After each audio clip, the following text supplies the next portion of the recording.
Hello students, के छ हालचाल? छुट्टीको मजा लिएर बसिएछ कोरोनाको बेलामा। अब यो पनि एउटा इतिहास हो के सायद हाम्रो जीवनमा पहिलो होला, कतिको लागि त यो पहिलो हुन सक्छ। म यो भन्दा पहिला प्लेगको बारेमा मलाई जानकारी भएको थियो कि प्लेग महामारीले के भयो भन्ने कुरा। कतिको जीवनमा यस्तो महामारी पनि यस्तो हुने रहेछ भन्ने कुरा पहिलो घटना होला। ल ठीक छ, यति भन्दै सकेसम्म बाहिर नजानु, बाहिर जानु भनेको कोरोनालाई घरमा लिएर आउनु है, यति कुरा दिमागमा राख्नु। ल यति भन्दै म गोस्वारा भाउचर या जनरल भाउचरको म स्यालेरीको टपिकमा छु। स्यालेरी अति इम्पोर्टेन्ट छ र धेरै विद्यार्थीहरू यसमा कन्फ्युज भएर बसेका हुन्छन्। आज म यस्तो टेक्निक भन्न जाँदैछु, यस्तो टेक्निक सिकाउन जाँदैछु। यदि यो टेक्निक बुझियो भने विश्वास गर्नु लाइफ टाइम जहिलेसम्म पनि यो स्यालेरीको बारेमा कन्फ्युजन हुने चान्सै छैन। ठीक छ, ल यति भन्दै म एउटा सानो एक्जाम्पलबाट सिकाउन जाँदैछु है। यसलाई राम्रोसँग बुझ्ने प्रयास गर्नु। मानव कुनै एक महिनाको स्यालेरी 90,000 रुपियाँ छ। यो जुनसुकै अमाउन्ट लिए पनि हुन्छ, 90,000 लिए पनि हुन्छ, 30,000 लिए पनि हुन्छ, 80,000 लिए पनि हुन्छ। 10,000 त स्यालेरी हुनै सक्दैन किनकि गभर्नमेन्टको अनुसार मिनिमम स्यालेरी भनेको 18,000 रुपियाँ छ। 18,000 लिए पनि हुन्छ। ठीक छ, र अब म्याक्सिममको कुनै लिमिटेसनै छैन। अब 5 लाख रुपियाँ लिए पनि भयो है एउटा व्यक्तिको अनुसार। अब 50,000 रुपियाँ 50 लाख लिए पनि भयो समूहको अनुसार। 5 करोड लिए पनि भयो। जतिसुकै अमाउन्ट लिनु केही पनि फरक पर्नेवाला छैन। मैले सानो अमाउन्ट किन लिएको भन्दाखेरि क्याल्कुलेसन गर्न सजिलो होस् भनेर यति हो। जुनसुकै अमाउन्ट लिन सकिन्छ यसमा। अब 32,125 रुपियाँ पनि लिन पाइयो। त्यसले के भन्छ, हिसाब किताब अलिकता डेसिमलमा आउला, कहीँ के आउला भनेर गरेको। ल सपोज गरौँ स्यालेरी 90,000 रुपियाँ छ, यो बेसिक स्यालेरी हो। अब नेपाल सरकारको अनुसार के छ भन्दाखेरि स्यालेरीको 10% तलबबाट कट्टी गरिन्छ। अथवा तलब कट्टी 10% गरिन्छ केको लागि? कर्मचारी सञ्चय कोषको लागि। यसलाई भनिन्छ एम्प्लोइ प्रोभिडेन्ट फन्ड या सिम्पल भाषामा प्रोभिडेन्ट फन्ड या सिम्पल भाषामा पीएफ भनेर भनिन्छ, या कसैले सञ्चय पनि भनेर भन्छन्। यो कर्मचारी सञ्चय कोषमा जान्छ। त ध्यान दिने 90,000 को 10% पीएफ भनेको प्रोभिडेन्ट फन्ड, 90,000 को 10% 9,000 रुपियाँ हुन्छ। क्लियर छ? ल अब तलबबाट 9,000 कट्टी गरेपछि सरकारले त्यति नै पैसा थपिदिन्छ। त्यसलाई भनिन्छ गभर्नमेन्ट कन्ट्रिब्युसन भनेर भनिन्छ। गभर्नमेन्ट कन्ट्रिब्युसन कति हुन्छ? जति तलब कट्टीको पीएफ छ त्यति नै सरकारले थपेको हुन्छ। 5,000 भयो भने 5,000 थप्छ, 9,000 भयो भने 9,000 थप्छ, 5 लाख हो भने 5 लाख रुपियाँ थप्छ। सरकारको कन्ट्रिब्युसन हुन्छ यो। ठीक छ, ल यसरी जम्मा जम्मी टोटल पीएफ कति भयो त? 9,000 तलब कट्टीबाट 9,000 सरकारले थपेको गरेर भयो 18,000 रुपियाँ भयो। ठीक छ, अब के बुझ्ने त? 90,000 तलब छ भने 9,000 रुपियाँ पीएफ हुन्छ र त्यति नै सरकारले थपेर त्यो 18,000 हुन्छ। ठीक छ, अब 50,000 स्यालेरी छ भने 5,000 रुपियाँ पीएफ हुन्छ र 5,000 रुपियाँ सरकारले थपेर 10,000 रुपियाँ हुन्छ। यसरी बुझ्नु पर्छ। अब टोटल स्यालेरी भन्यो भने के हुन्छ? स्यालेरी मात्रै भन्यो भने बेसिक स्यालेरी हुन्छ, जस्तै कि 90,000 रुपियाँ। टोटल स्यालेरी भन्यो भने स्यालेरी प्लस गभर्नमेन्ट कन्ट्रिब्युसन। के गरे? Salary plus government contribution. ठीक छ, ठीक छ, ल त टोटल स्यालेरीमा 90,000 रुपियाँ स्यालेरी भयो, 9,000 रुपियाँ गभर्नमेन्ट कन्ट्रिब्युसन भयो। यसरी 99,000 टोटल स्यालेरी भयो। अब त्यसपछि अरु घटाउने कुराहरू के हुन्छ? अब 1% मिनिमम के हुन्छ? सोशल सर्भिस ट्याक्स भनेर भनिन्छ, सामाजिक सुरक्षा कर भनेर 1% मिनिमम काटिएको हुन्छ। मैले यहाँ 90,000 को 1% लिएको छु, 900 रुपियाँ हुन्छ। तर यो क्याल्कुलेसनमा एक्चुअल क्याल्कुलेसनमा यो भन्दा धेरै रकम हुन्छ। मैले सम्झाउनको लागि लिएको यो। ठीक छ, यो 1% लिएको छु। 90,000 को 1% या यसलाई सपोज गरेर 900 रुपियाँ माने पनि भयो, यसलाई 2,000 माने पनि भयो, 4,000 माने पनि भयो, 5,000 माने पनि भयो, फरक पर्नेवाला छैन। ल 900 रुपियाँ भयो। यो त भयो। यति कुरा त स्यालेरीमा एडजस्ट गर्नै पर्छ। के पर्छ गरे? स्यालेरी, प्रोभिडेन्ट फन्ड, त्यसपछि इन्कम ट्याक्स। यति त गर्नै पर्छ। प्रत्येक क्वेसनमा यति काम त गर्नै पर्छ। यस बाहेक के हुन्छ भन्दाखेरि सरकारी कर्मचारीहरूलाई भविष्यको लागि अर्थात् बुढेसकालको सहाराको लागि के गर्छन् भन्दाखेरि सरकारी कर्मचारीहरूले सबै तलबहरू नमासेर केही अन्य क्षेत्रमा पनि लगानी गरेका हुन्छन्। जस्तो कि सिटिजन इन्भेस्टमेन्ट ट्रस्ट भनेर भनिन्छ। त्यसमा अलिकति पैसा प्रत्येक महिना 2,000 5,000 रुपियाँ जम्मा गरे पनि के हुन्छ, बुढेसकालको लागि धेरै सहारा हुन्छ। अर्को हुन्छ इन्स्योरेन्स भनेर हुन्छ, इन्स्योरेन्स हुन्छ। अब 25,000 रुपैयाँसम्मको इन्स्योरेन्स छ भने वर्षको 25,000 रुपैयाँ भनेको अब महिनाको अनुसार पनि कन्भर्ट गर्न सकिन्छ। त्यसलाई वर्षको 25,000 रुपैयाँसम्ममा इन्स्योरेन्सको के पाइन्छ भन्दाखेरि डिडक्सन पाइन्छ। ठिक छ, त्यो इन्स्योरेन्स गर्यो भने सरकारले कम ट्याक्स तिर्नु पर्यो, उता इन्स्योरेन्सबाट इन्भेस्टमेन्ट भएको छ, त्यहाँबाट रिटर्न पनि आउँछ। यसरी भयो। यस बाहेकको पनि अझै छुट्टै सुविधाहरू हुन्छ सरकारी कर्मचारीलाई। इन्डियाको कुरा गर्दाखेरि इन्डिया भन्दाखेरि अब एक इन्डियाको कुरा गरे भनेर नभन्ने के, इक्जाम्पल त दिनु पर्यो नि त। इक्जाम्पल जहिले पनि आफूभन्दा ठुलोको दिने हो, आफूभन्दा सानोको दिएर भएन के रे। ठिक छ ल। इन्डियामा सरकारी कर्मचारीले 50,000 रुपैयाँसम्म एडभान्स लिन पाउँछन्, तर त्यहाँ एउटा निश्चित छ के को लागि भन्दाखेरि कम्प्युटर या ल्यापटपको लागि लिन पाउँछन् तिनीहरूले। कुनै सरकारी कर्मचारीलाई एउटा ल्यापटप या कम्प्युटर लिन पर्यो भने 50,000 रुपैयाँ सरकारबाट एडभान्स पाइन्छ र त्यसलाई एउटा आर्थिक लेखा वर्षभित्र त्यसलाई फर्स्यौट गर्नुपर्छ।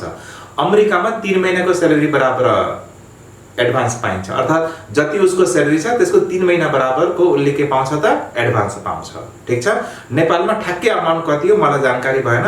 यदि कुनै विद्यार्थीलाई ठ्याक्कै यति एडभान्स पाउँछ भन्ने जानकारी भयो भने मलाई कमेन्ट बक्समा लेख्ने, त्यसको बारेमा म फेरि भन्दैछु, फेरि अन्य कुराहरू गरौँला। ठिक छ।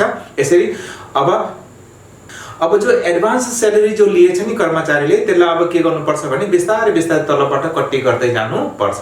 जस्तै कि 50,000 रुपैयाँ लियो भने के गर्ने, अब कति महिनामा त्यसलाई गर्ने, एक वर्ष एउटा आर्थिक वर्ष भनेपछि के भयो त यसरी 50,000 लाई 12 ले भाग गरेर गर्ने, या त्यसलाई 6 महिनामा पनि गर्न पाइयो होइन, म त 3 महिनामा गर्छु भने पनि त्यसलाई कट्टी गर्न पाइन्छ। त्यसलाई भनिन्छ एडभान्स स्यालेरी डिडक्सन भनेर भनिन्छ।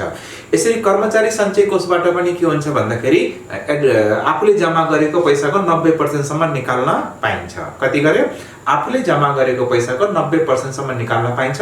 र कर्मचारी सञ्चय कोषमा के हुन्छ, एकदम थोरै ब्याज हुन्छ, एकदम थोरै ब्याजमा पैसा निकाल्न पाइन्छ र एडभान्स स्यालेरीमा त ब्याज तिर्नै पर्दैन। ठिक छ ल। अब कर्मचारी सञ्चय कोषबाट जुन पैसा निकालिन्छ त्यसलाई अब किस्ताको रूपमा फेरि तिरिराख्नुपर्छ भने तलब दिने बेलामा त्यो पैसालाई घटाउने, त्यसलाई फेरि कर्मचारी सञ्चय कोषमा एकाउन्टेन्ट ल्याएर जम्मा गर्नु पर्छ। यसरी यो प्रक्रियाहरू चलिराखेका हुन्छन्। अब यसमा मैले के माने, पीएफ लोन भनेर 5,000 रुपैयाँ घटाए। अर्थात् मैले के माने भन्दाखेरि कर्मचारीले लोन लिएको थियो, त्यहाँबाट अब तलब लिने बेलामा 5,000 रुपैयाँ प्रत्येक महिना उसले कट्टी गरेर दिँदैछ भनेर बुझ्नु पर्यो। यसरी कर्मचारीले सिटिजन इन्भेस्टमेन्ट ट्रस्टमा पनि कति प्रत्येक महिना 10,000 रुपैयाँ लगानी गर्दैछ भनेर बुझ्नु पर्यो। यो सपोज अमाउन्ट, यो 3टा सपोज अमाउन्ट हो, यो स्यालेरीको अनुसार एक्चुअल अमाउन्ट हो। अब यसमा जति पनि राख्न पाइयो, यसमा 2,000 राख्न पनि पाइयो, यसमा 1,000 राख्न पनि पाइयो, यसमा 500 राख्न पनि पाइयो, या इन्कम ट्याक्स त 1% त हुन्छ, बाँकी यो दुईटा होइन, यो दुईटालाई नराखे पनि पाइयो। ठिक छ ल। यो सपोज अमाउन्ट ल। यति भन्दै अब के गर्नु पर्यो त, अब इनको ट्रान्जेक्सन गर्नु पर्यो। ट्रान्जेक्सन कसरी हुन्छ, अब ट्रान्जेक्सनतिर जाऊ। सबैभन्दा पहिला हामीले लेख्नुपर्छ डेबिट बीई स्यालेरी भनेर लेख्नुपर्छ। तो डेबिट बीई स्यालेरी भनेर लेख्नुपर्छ। अब ध्यान दिने है, यहाँ जो डेबिट बीई स्यालेरी आउँछ यो टोटल स्यालेरी आउँछ। अर्थात् टोटल स्यालेरी भनेको बेसिक स्यालेरी प्लस सरकारले थपेको कन्ट्रिब्युसन गरेर हामीले स्यालेरी लेख्नुपर्छ। यो स्यालेरी भनेको 99,000 लेख्ने हो, 90,000 लेख्ने होइन। अब क्वेशनमा विदाउट गभर्नमेन्ट कन्ट्रिब्युसन भनेर दिन्छ, कहिले कहिले क्वेशनमा के दिन्छ, स्यालेरी विदाउट गभर्नमेन्ट कन्ट्रिब्युसन भनेर 90,000 रुपैयाँ दियो भने 90,000 को 10% 9,000 थपेर हामीले 99,000 गर्नु पर्छ। अब क्वेशनमा दिएछ स्यालेरी भनेर 60,000 दिएछ र ब्रेकेटमा भनेछ विदाउट गभर्नमेन्ट कन्ट्रिब्युसन भन्यो भने के गर्ने, अब 60,000 को 10% 6,000 हुन्छ। त 60,000 लाई फेरि 60,000 मा जोडेर 66,000 बनाउनु पर्छ। यो रुल हो। अब क्वेशनमा दिएछ स्यालेरी भनेर 30,000 दिएछ, विदाउट गभर्नमेन्ट कन्ट्रिब्युसन भन्यो भने के गर्ने त, 30,000 को 10% 3,000 हुन्छ, त्यसलाई जोडेर 33 गर्ने। अब क्वेशनमा भन्छ कि स्यालेरी 44,000 विथ गभर्नमेन्ट कन्ट्रिब्युसन भन्यो। अब के भनेको भने विथ गभर्नमेन्ट कन्ट्रिब्युसन भनेपछि अब त्यसमा 44,000 नै लेख्ने हो, त्यहाँ फेरि थप्ने होइन ल। अब यति भन्दै तो टोटल स्यालेरी हाम्रो कति हुने भयो त, 99,000 स्यालेरी हुने भयो। ठीक छ, यो भयो डेबिट बीई स्यालेरी। अब क्रेडिटमा हामीले के घटाउनु पर्छ, प्रोभिडेन्ट फन्ड घटाउनु पर्छ, पीएफ घटाउनु पर्छ। विद्यार्थीले पुरा लेख्ने है, पुरा लेख्ने प्रोभिडेन्ट फन्ड भनेर पुरा लेख्ने है। अब भन्छ सरहरु त कस्तोबाट आफूले सर्ट फर्ममा लेखाउँछन् लेख्छन्, हामीलाई फुल फर्ममा ए बाबा म त 9 class 10 class 11 class bachelor pass भएको मान्छे हो नि त, आफू पास भएको होइन नि त पास हुनको लागि फुल फर्म लेख्ने हो। कुरा बुझियो ल। अब प्रोभिडेन्ट फन्ड कति हुन्छ त? प्रोभिडेन्ट फन्ड हुन्छ 9000 रुपैयाँ तलब कट्टीको, 9000 रुपैयाँ सरकारले थपेर 18000 रुपैयाँ प्रोभिडेन्ट फन्ड हुन्छ। यसलाई मैले क्रेडिटमा लेखेँ, प्रोभिडेन्ट फन्ड भनेर 18000 रुपैयाँ लेखेँ। ठीक छ ल। यतिमा केही कन्फ्युजन छ? पक्कै कन्फ्युजन नहोला। यो जो 99000 छ, 99000 लाई 1.1 ले मल्टिप्लाई गर्ने। अब ध्यान दिने, जति पनि बुकका क्वेशनहरु छन्, ओल्ड इज गोल्डको क्वेशनहरु छन्, जुन टोटल स्यालेरी दिएको हुन्छ विथ गभर्नमेन्ट कन्ट्रिब्युसन है। विदाउट गभर्नमेन्ट कन्ट्रिब्युसन भने फेरि त्यो 100% हुन्छ। विथ गभर्नमेन्ट कन्ट्रिब्युसन भने फेरि के हुन्छ 110% हुन्छ स्यालेरीको कुरा है। तो जति स्यालेरी छ विथ गभर्नमेन्ट कन्ट्रिब्युसन त्यसलाई 1.1 ले डिवाइड गर्दाखेरि 90000 रुपैयाँ यो आयो, स्यालेरी आयो। यो फेरि टोटल स्यालेरी। राम्रोसँग बुझ्ने यो कुरा एकदमै। त्यसपछि अब 10% तलब कट्टीबाट र 10% सरकारले थपेको गरेर 20%। यो पीएफ जहिले पनि 20% हुनुपर्छ, जहिले पनि 20% हुनु पर्छ।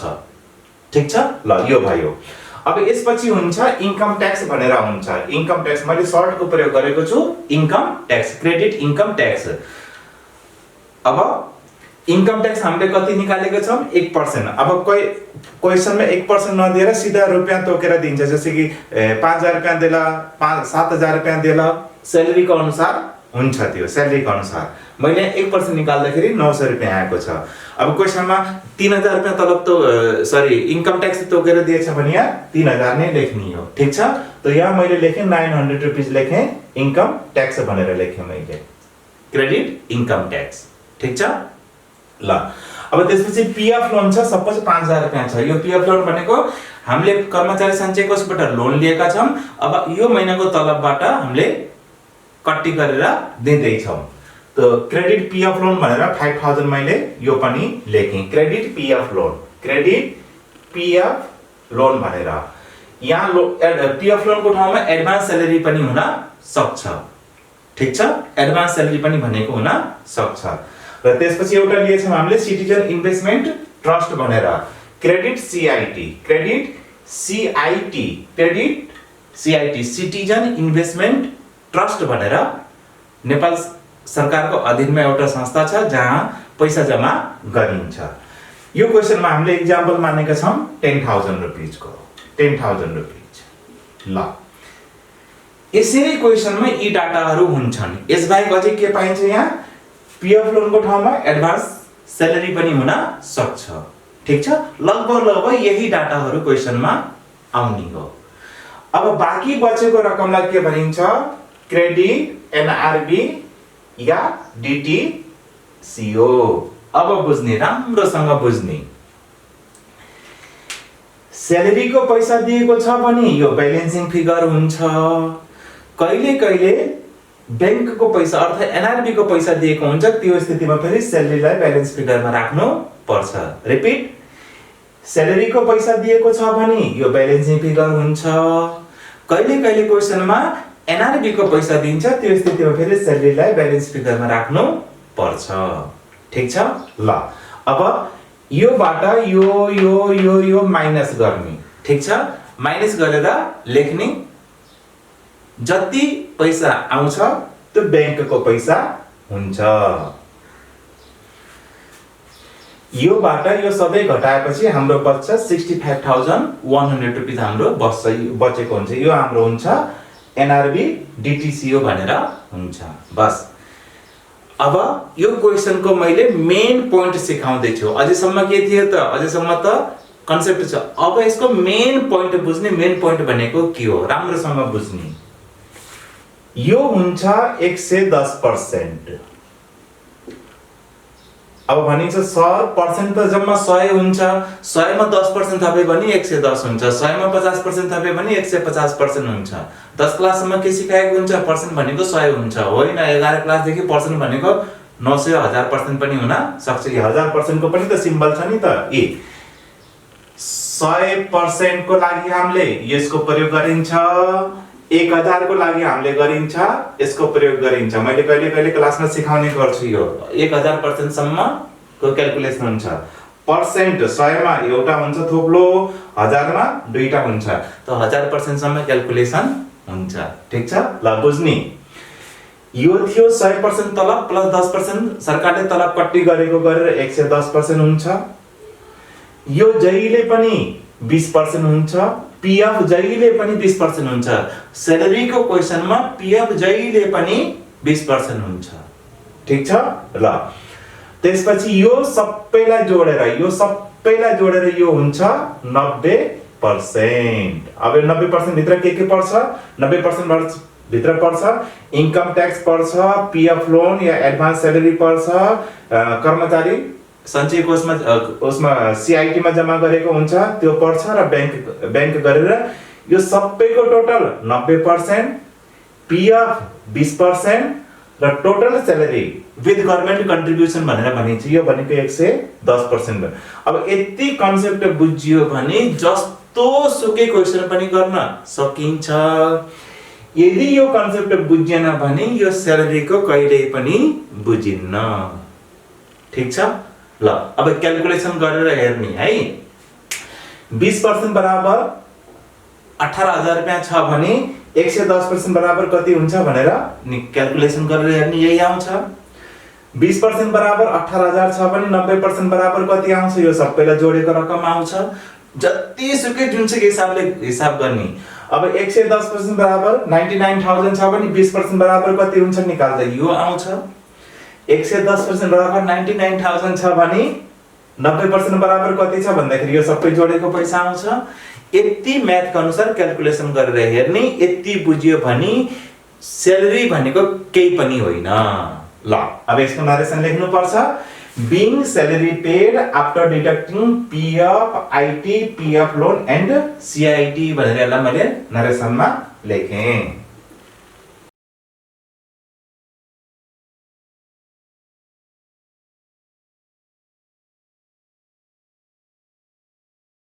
अब कहिले कहिले क्वेशनमा के दिन्छ भन्दाखेरि डिडक्टेड अमाउन्ट्स वर डिपोजिटेड इन्टु कन्सर्न अफिस भनेर भन्छ। अर्थात् यो जो घटाएको पैसाहरु छ यसलाई सम्बन्धित निकायमा या सम्बन्धित ठाउँमा जम्मा गर्यो भनेर भनेको हुन्छ। ठीक छ, त अब जुन जुन यो क्रेडिट छ एनआरबी बाहेकको पीएफ क्रेडिट छ त्यसलाई डेबिट गर्दिने, इन्कम ट्याक्स क्रेडिट छ त्यसलाई डेबिट गर्दिने, पीएफ लोन क्रेडिट छ त्यसलाई डेबिट गर्दिने, सीआईटी क्रेडिट छ त्यसलाई डेबिट गर्दिने।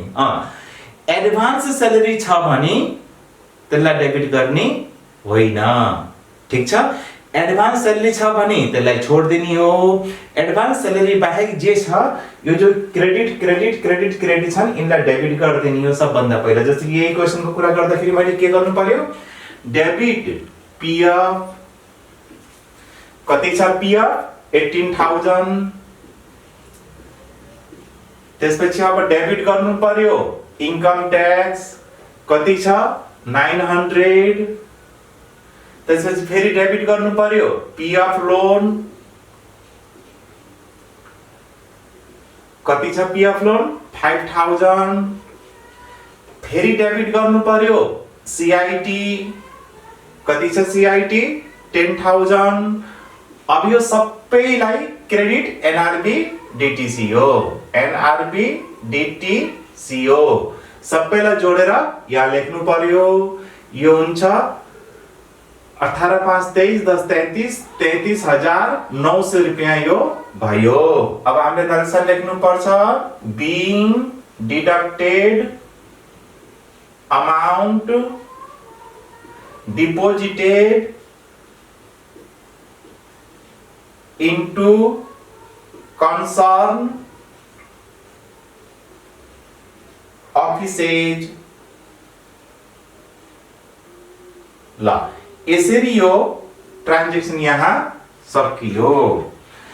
अब एउटा कुरा के ध्यान दिने भन्दाखेरि पीएफ लाई डिपोजिट को छुट्टै एन्ट्री, इन्कम ट्याक्स लाई डिपोजिट को छुट्टै एन्ट्री, पीएफ लोन को डिपोजिट को छुट्टै एन्ट्री, सीआईटी को डिपोजिट को छुट्टै एन्ट्री। अर्थात् यसलाई एउटा दुईटा तीनटा चारवटा छुट्टा छुट्टै एन्ट्री पनि गर्न पाइन्छ। तर अब रिक्वायर छ भने छुट्टा छुट्टै गर्ने, रिक्वायर छैन भने एउटै गर्दिने। ठीक छ ल। यसरी अब यो क्वेशन यहाँ सकिन्छ। अब एउटा कुरा के ध्यान दिने भन्दाखेरि मैले सिकाउनको लागि यसलाई सिम्पलमा बनाएको छु। विद्यार्थीले एक्जाममा के गर्नुपर्छ, सुरुको क्वेशनलाई दोस्रो भाउचरको फर्मेटमा बनाउने हो, त्यसपछि यसलाई यसरी सिम्पल दोस्रो भाउचरको फर्मेटमा बनाउने है। यति कुरा फेरि ध्यान राख्ने बस। ठीक छ। मैले यहाँ सम्झाउनको लागि स्पेस नभएको भएर फेरि मेटाएर सम्झाउनु पर्थ्यो, त्यही भएर यो यसरी गरेको ल। अब क्वेशनको समरीमा समअपमा जामा हामीले कसरी गर्ने भन्दाखेरि जहिले पनि डेबिट बी स्यालेरी 110% हुन्छ, 100% तलब 10% सरकारले थप गरेको, जहिले पनि यही रुल हो। यसलाई भनिन्छ विथ गभर्नमेन्ट कन्ट्रिब्युसन। अब यही क्वेशनमा विदाउट गभर्नमेन्ट कन्ट्रिब्युसन दियो भने कति दिन्छ, 90,000 रुपैयाँ दिन्छ।